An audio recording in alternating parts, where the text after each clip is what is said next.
Hello everyone, welcome back to our channel. Today we are going to learn the most important chapters in political science, such as political parties. Have you ever wondered why we have different parties like Congress, BJP, etc.? Why can't one person rule everything? What is the purpose of having so many parties? Let's find out what political parties are, why we need them, their functions, challenges, and how India's party system actually works. First, let me want to know the meaning of political party. Right? What is the meaning of political party? What does it refers to?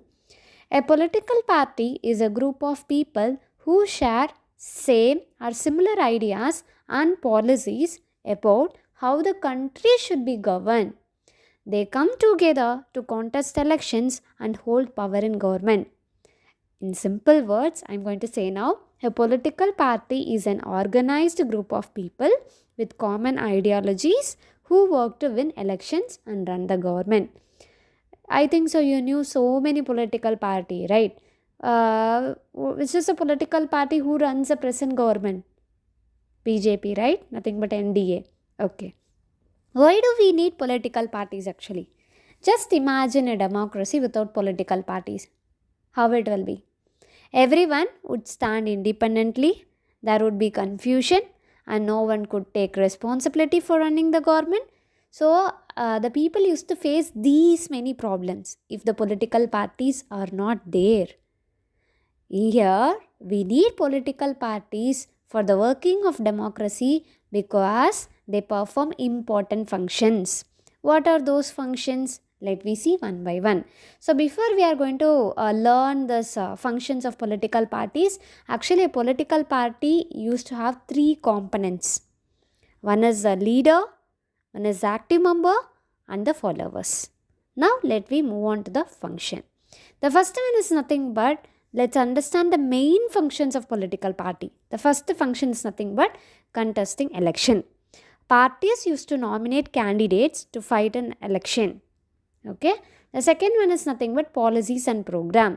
Each party prepares a manifesto, which means that a set of policies it will follow if in power or if it comes to power. Okay. The third one is nothing but making laws. Legislators mostly belong to parties. They shape laws in parliament and state assemblies. The fourth function is nothing but forming and running government. Winning party coalition forms government, losers become opposition. So even in the present, in the last election 2025, the BJP formed the coalition government only, right? As they didn't even have the more number of seats in the parliament, right? So the next one is nothing but shaping public opinion. What does it mean? Parties raise issues, conduct campaigns, and mobilize support.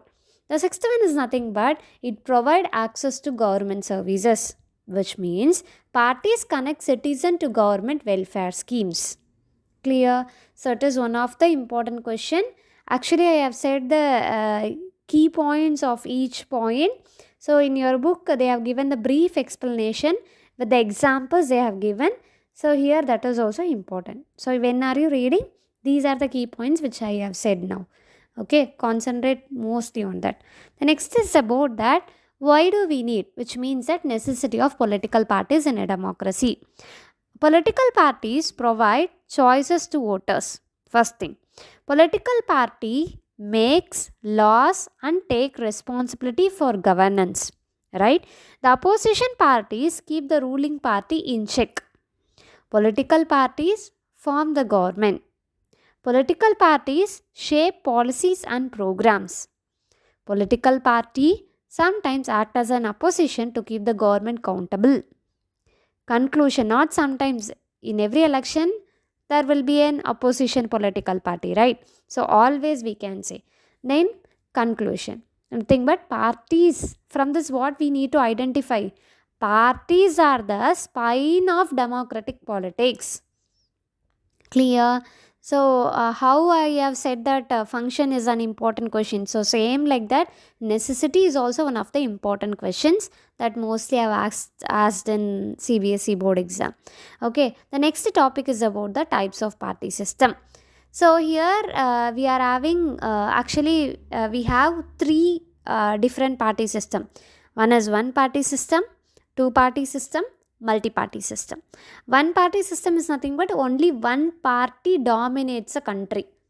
Okay, there will not have any choices to the people to choose any other political party.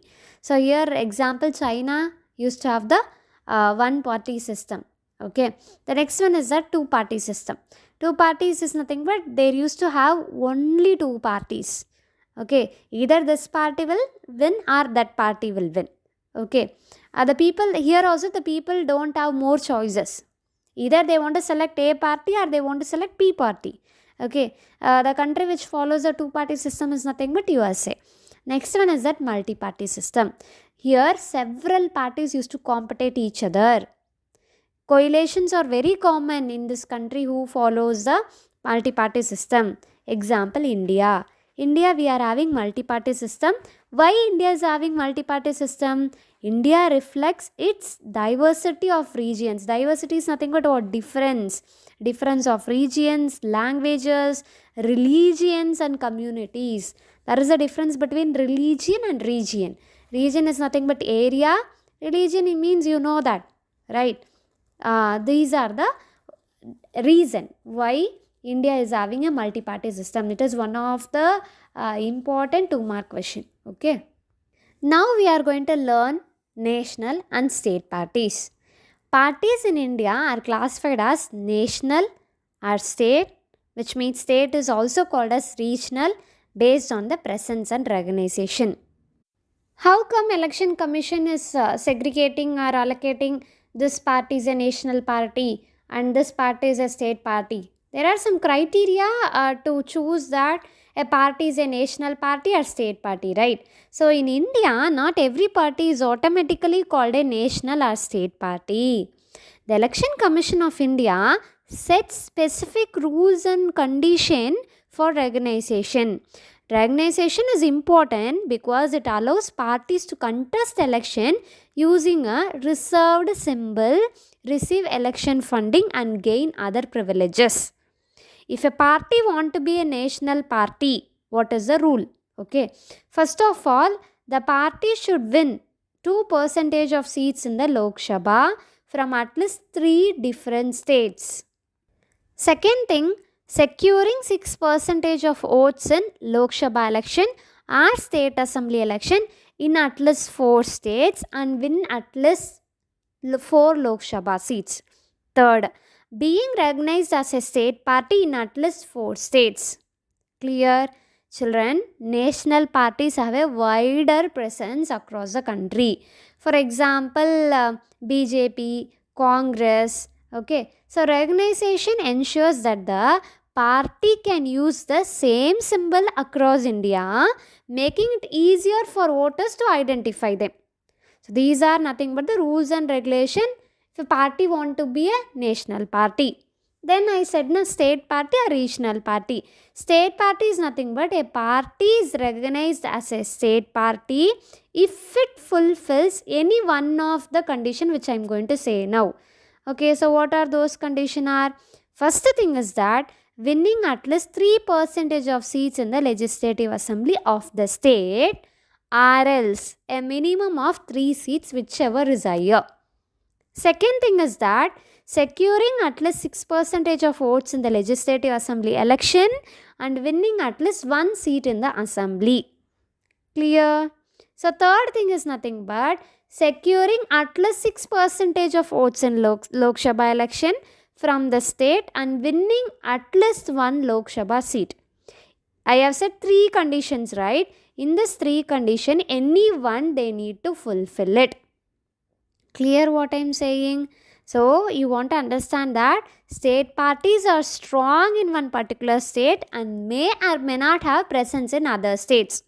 That is true, right? For example, if you take in each state the separate state party used to be there. For example, Tamil Nadu means DMK, ADMK. So likewise I am saying. Okay. So the examples is nothing but as I said now, DMK in Tamil Nadu.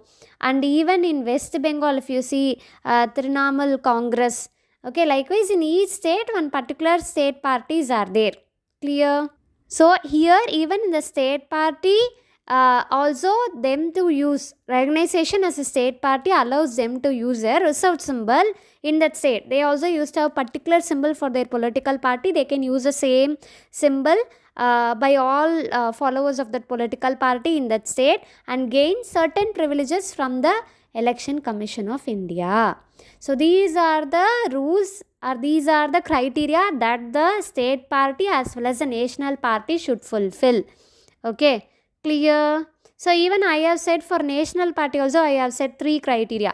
In those 3 criteria, at least any one criteria the party should fulfill. Then only it will be stated as a national party by the Election Commission of India. Clear? So actually in your book there are 6 national parties mentioned.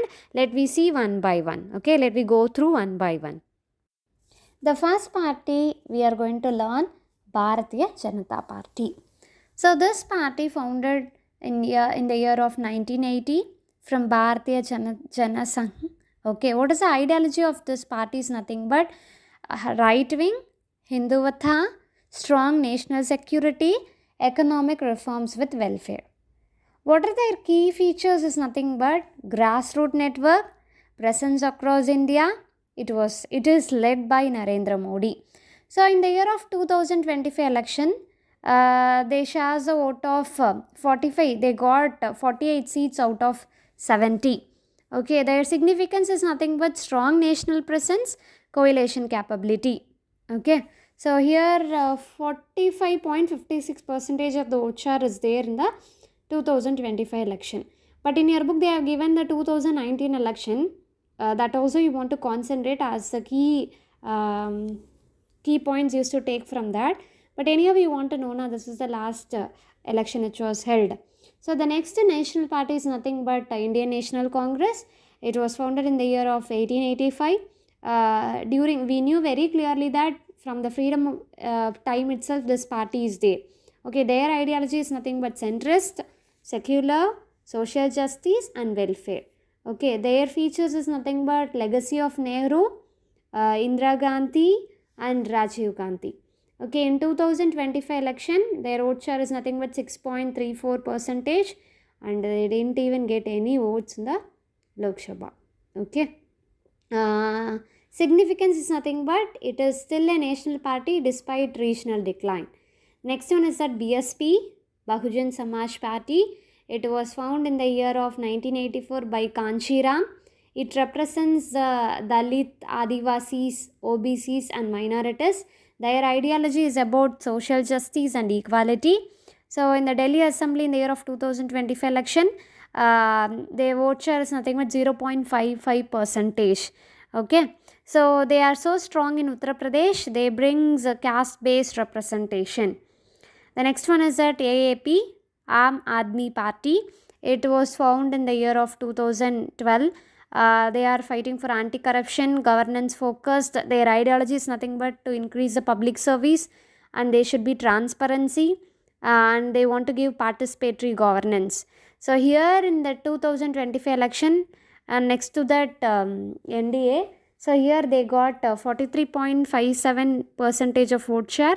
So 22 seats they are having in the Lok Sabha Assembly. Okay, so here the next one is nothing but Communist Party of India, Marxist. It was founded in the year of 1964. They used to focus on Marxist and Leninist policy. We already have studied in the Leninism. The same concept they are also agreeing and supporting, and they are focusing on labor and peasant. Okay, so in the 2025 election, their vote share is nothing but 0.01% only. So here they strong in very strong in the states like West Bengal and Kerala, but now reduced their influences. Okay, the next last party is nothing but NPP, National People's Party. Here they are focusing on Northeast India. Now they are national party. Their ideology is nothing but they want to concentrate on the tribal issues and they want to develop region, because we know Northeast India how it is very secular, which means that like almost non-development, right? So they want to see the development in those regions. Okay, so their smaller footprint says that they are growing like anything, and they want to achieve their national status. This is their significance. These are all about the national parties. And here, when are you reading national party, put a tabular column, and for each political party the found year was given, and in some political parties founded by the name of the founder also given, that also need to concentrate. Along with that, the ideology is very very very very important. Each national party used to have one ideology. For that only they are trying to participate, they are contesting election, and they are forming the government, and they are running the government. So that ideology is very important. Okay, the next is nothing but our regional party, or we can also call it as a state party. It operates primarily in one state. It represents local culture, language, or identity. Example is nothing but DMK in Tamil Nadu, even ADMK in Tamil Nadu, TMC in West Bengal, BJD in Odisha, Shiva Sena in Maharashtra. Likewise, in each state, Bihar and Telangana, likewise, each states are there. Often, the state or regional parties used to join coalition in central government. Okay, the last two topics. The first one is that challenges faced by political parties. What are the challenges they are facing? The first is nothing but weak internal democracy. What does it mean? Decisions are often made by a few top leaders, and they are not maintaining any proper registers at all. So even the members, those who are in the party, doesn't know what is happening inside. Okay, so ordinary members and grassroots workers have little say, which means that they didn't even have space to say their opinion also. Okay, the second thing is nothing but dynastic policies. Politics, not policies, dynastic politics. Leadership often passes within families. Right. So there limits opportunities for capable individuals outside the family. Third thing is nothing but criminalization of politics. These are the headings. Under the heading, you want to write like a point. So candidates with criminal background contest election. It leads to misuse of power and undermine democracy. The fourth one is nothing but money and muscle power. Election requires enormous funding, so the particular political party used to choose a candidate who is having the rich background. So wealthy candidates dominate campaign and influence outcomes. The fifth one is that caste, religion, and regionalism. Parties mobilize votes based on identity rather than policies.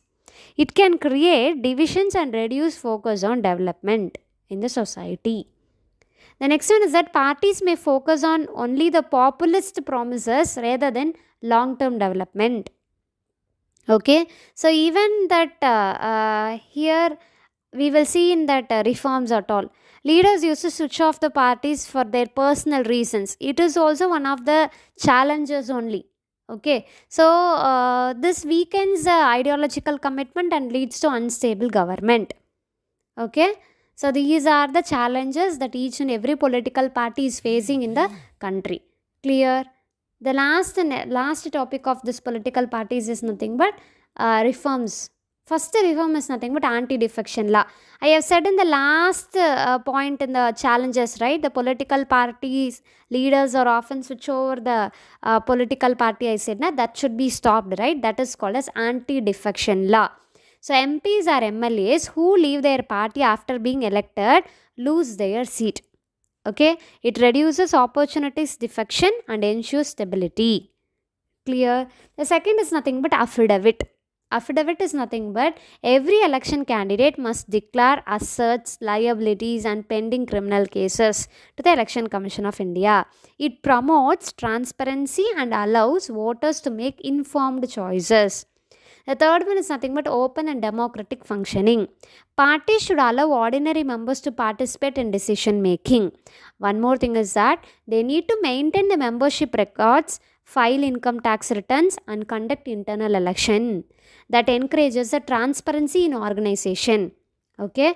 One more thing, parties may receive state provided support, example paper, petrol, telephone. So likewise to reduce dependence on money power. Even parties should encourage nomination and position for women within the party structure and in election. At last, citizens, media, and pressure groups can influence parties to adopt reforms as legal changes alone may not suffice. Clear? So these are the reforms that the party should follow. If the parties follow all these reforms, now all these changes, if the parties are doing, definitely we can able to see the good political party which is going to rule the country. Thank you.